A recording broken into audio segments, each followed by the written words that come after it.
వస్తే ముందు మమ్మల్ని కూడగొట్టాలి, మమ్మల్ని కొట్టాలి తప్ప మీరు ఇల్లు కొట్టడానికి అవకాశం లేదు. అంత దూరమైన ఉంటాం, మిమ్మల్ని కాపాడుకుంటాం, భయపడద్దు.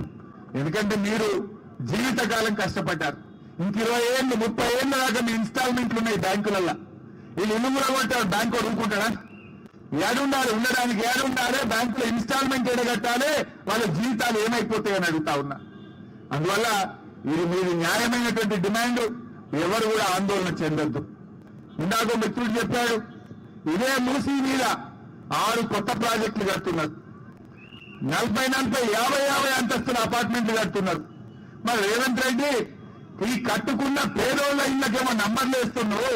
ఇదే మూసీని ఆక్రమించి మూసీ ఆనుకొని 6 పెద్ద మల్టీ స్టోరీడ్ బిల్డింగులు కడితే దాన్ని ఎందుకో ఆపడు, దాన్ని ఎందుకో నోటీసులు ఇయ్యడు, దాన్ని ఎందుకో కూలగొట్టాడు. ఎందుకంటే వాళ్ళు పెద్ద వాళ్ళు. ఈ పేదవాళ్ళు నోరు లేని వాళ్ళను, ఈ పేదవాళ్ళను ఏం చేసినా ఎవరు రాడనుకుంటుండ్రు. ఆ బలిసినోళ్ళని మాత్రమేమో దగ్గర, పేదోళ్ళకు మాత్రం నోటీసులు ఇస్తుండు. కానీ ఈ పేదవాళ్లకు బీఆర్ఎస్ పార్టీ ఉన్నది, కేసీఆర్ గారు మీకు అండగా ఉన్నారు, ధైర్యంగా ఉండండి అని నేను మనవి చేస్తా ఉన్నా. ఇలా మూసీ ప్రాజెక్టు మీకు అంతగా చేయాలంటే విత్ ద ప్రాజెక్ట్ చేయి. వెంకట నిజాం గారు 1908లో వరదలు వస్తే కూడా నిజాం రాజు ఇల్లు కూలగొట్టలే, మూసీకి గైడ్ వాల్ కట్టిండు.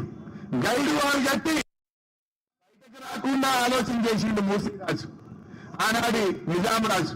కానీ రేవంత్ రెడ్డి ఇవాళ నిజాంకు మించి ఒక హిట్లర్ లాగా వ్యవహరిస్తున్నాడు, పేదోళ్ళ నిద్ర లేకుండా చేస్తా ఉన్నాడు. అందువల్ల మీరెవ్వరు కూడా ఆందోళన చెందొద్దు. తప్పకుండా మేము కంటిన్యూ చేస్తాం.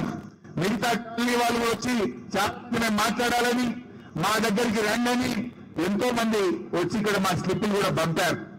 అంతటికీ రాలేకపోయినా డెఫినెట్ గా ఎమ్మెల్యేలుగా విడిపోయి మీ కాలనీలకు వచ్చి ఎక్కడ సమస్య వచ్చినా నిన్న మీకు చెప్పినట్టుగా మా BRS party legal cell Telangana Bhavan లో కూర్చొని ఉంటుంది. ఎందుకంటే మీరు చూసిండు, రేవంత్ రెడ్డి తమ్ముడు ఆయనకు నోటీస్ ఇచ్చిండు, 1 రోజులు నోటీస్ ఇచ్చిండు. ఆ కాలనీకి 1 రోజులు నోటీస్ ఇస్తే కోర్టుకు పోయి మెండగా స్టే తెచ్చుకో అన్నట్టు.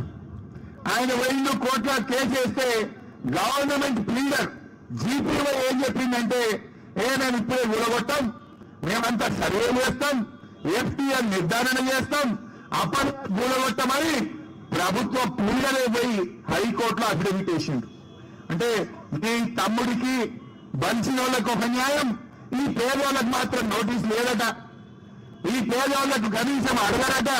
రాత్రికి రాత్రే వచ్చి పోలీసు వాళ్ళని పెట్టుకొని నంబర్లు చేస్తాం, కూలగొట్టమంటే రాజ్యం నేను అడుగుతా ఉన్నా. పేదలకు మీరు సహాయం చేస్తారా, పేద బతుకులు ఆటం చేస్తారా అని నేను అడుగుతా ఉన్నా. అందువల్ల ఎట్టి పరిస్థితుల్లో మీరు ధైర్యంగా ఉండండి, మీ ఉద్యోగాలు మీరు చేసుకోండి.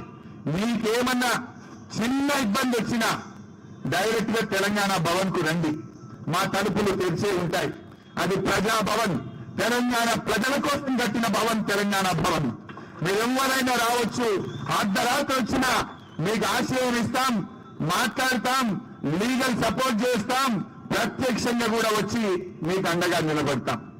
ఇంకా ఏదైనా అత్యవసరం ఉంటే మా సబితక్కకో మాలో ఎవరికైనా ఫోన్ చేయండి.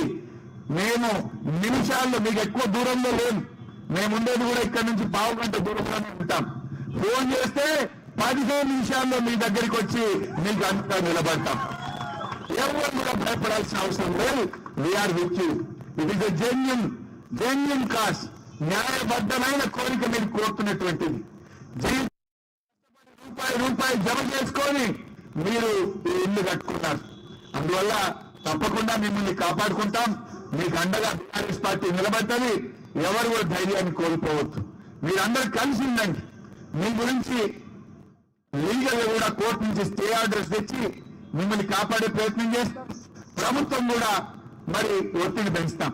ఇవాళ రేవంత్ రెడ్డి కూడా మౌనాన్ని వినాలి, బయటకు రావాలి, దీని మీద స్పష్టమైన ప్రకటన చేయాలని చెప్పి కూడా బీఆర్ఎస్ పార్టీ డిమాండ్ చేస్తుంది.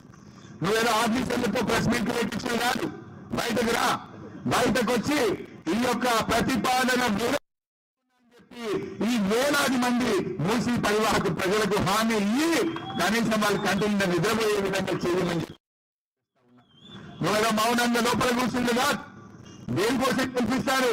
ఒక ప్రభుత్వం పేదలకు సాయం చేయాలి, పేదలకు మేలు చేయాలి, పేదలకు పనికొచ్చే పని చేయాలి తప్ప పేదల జీవితాలు కూల్చే హక్కు నీకు కానీ నీ ప్రభుత్వానికి లేదు అని చెప్పి మేము హెచ్చరిస్తా ఉన్నాం. అందువల్ల అది కూడా మౌనం వీడాలి, బయటకు వచ్చి ఈ ఆలోచన ఈ ప్రతిపాదన విరమించుకొని ఇంకా ప్రజలకు చేయాల్సిన పనులు చాలా ఉన్నాయి. రోజు పేపర్ తిప్పితే చాలా మంది ఆడపిల్లలు స్కూళ్లలో, హాస్టళ్లలో, రెసిడెన్షియల్ స్కూళ్లలో టాయిలెట్లు లేక ఇబ్బంది పడుతున్న ఫోటోలు పేపర్లు చూస్తున్నాం. మీ దగ్గర అన్ని డబ్బులుంటే ముందు పోయి గవర్నమెంట్ స్కూళ్లకు బిల్డింగ్లు కట్టు, ఆడపిల్లలకు టాయిలెట్లు కట్టు, ఎన్నో అత్యవసరమైన పనులు ఎన్నో ఉన్నాయి. ఆ హాస్పిటల్ కట్టు, పేదలకు మంచి వైద్యం అందించు. నిన్న నేను గాంధీ ఆసుపత్రికి పోతే పారాసిటమాల్ గోళీలు లేవట, టానిక్ లేదు, గోళీలు లేవు, మందులు లేవు. ఏం చేయాలని అడిగితే డబ్బులు లేవు సార్ అంటున్నారు. టీఎస్ఎంఐడిసికి డబ్బులు ఇవ్వకపోతే మందులు సప్లై చేసేటోళ్ళు ప్రభుత్వ దవాఖానాలకు మందులు సప్లై చేయడం ఆపేసింది. ఇంకా మందులు కొను, పేదలకు వైద్యం అందించు, అది పెట్టి మూసి కడతా, మూసి ఇది సుందరీకరణ కాదు, ఇది పేదల బతుకులాగం చేసే పని చేస్తా ఉన్నావు. Please drop the proposal. నీకంత చేయాలనుంటే ఉన్న దాంట్లో చేయి. బాఫర్లకు ఎందుకు వస్తున్నావు? బాఫర్లో నువ్వే ఎలా లేఅవుట్ అప్రూవల్ ఇచ్చింది? నీ కాంగ్రెస్ గవర్నమెంటే ఇచ్చింది. నువ్వు తెలుగుదేశం పార్టీయే ఈ లేఅవుట్లన్నిటికీ అనుమతి ఇచ్చింది. మరి ఆనాడు అనుమతి ఇచ్చిన అధికారులు, ఆనాడు అనుమతి ఇచ్చిన ప్రభుత్వాలు చెప్పుకోవాలి కానీ ఈ పేదల మీద కాదు నువ్వు చర్య తీసుకోవాల్సింది.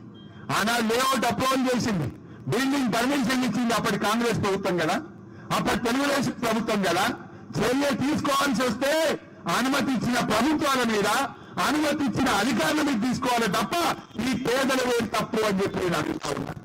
ఈ పేదలు రిజిస్ట్రేషన్ ఆఫీస్ లో ఫీజు కట్టి రిజిస్ట్రేషన్ చేసుకున్నారు కదా, మున్సిపల్ ఆఫీస్ లో ఫీజు కట్టి బిల్డింగ్ పర్మిషన్ తీసుకున్నారు కదా, కరెంటు కనెక్షన్ కు డబ్బులు కట్టి కరెంట్ కనెక్షన్ తీసుకున్నారు కదా, డబ్బులు కట్టి నల్లా కనెక్షన్, సంవత్సరం మున్సిపల్ ట్యాక్స్ కడుతున్నారు కదా. మరి అన్ని న్యాయబద్ధంగా ఉన్న వాళ్లకు శిక్ష నీకెక్కడిది అని అడుగుతా ఉన్నా. You have no right to demolish their houses. నీకు హక్కే లేదు. ఉన్న దాంట్లో హైదరాబాద్ చుట్టూ ఇంకా ఖాళీ జాగాలు బాగున్నాయి, అక్కడ పోయి చేసి ఉంది ఇక్కడ సుందరీకరణ. ఉన్న చెరువులను కాపాడే ప్రయత్నం చేయి. కానీ మూసి పరివాహక ప్రాంతంలో మూసి రెండు వైపులా ఉండే ప్రజల ఉసురు పోసుకోవద్దని మరొకసారి ప్రభుత్వాన్ని హెచ్చరిస్తున్నాం. ఇవాళ మేము ఇంతమందిని, దాదాపు 15 మంది ఎమ్మెల్యేలకు వచ్చాం, ఎమ్మెల్సీలకు వచ్చాం. మేమందరం వచ్చింది కూడా నిన్న మీరు వస్తే మీకు మాట ఇచ్చినాం, మీకు భరోసా కల్పించడానికి, ఈ ప్రభుత్వం మీద ఒత్తిడి పెంచడానికి, ఈ మొద్దు నిద్రపోతున్న రేవంత్ రెడ్డిని తట్టి లేపి కళ్ళు తెరిపించి ఈ పేదల బాధ వినిపించడానికే మీ దగ్గరికి వచ్చాం.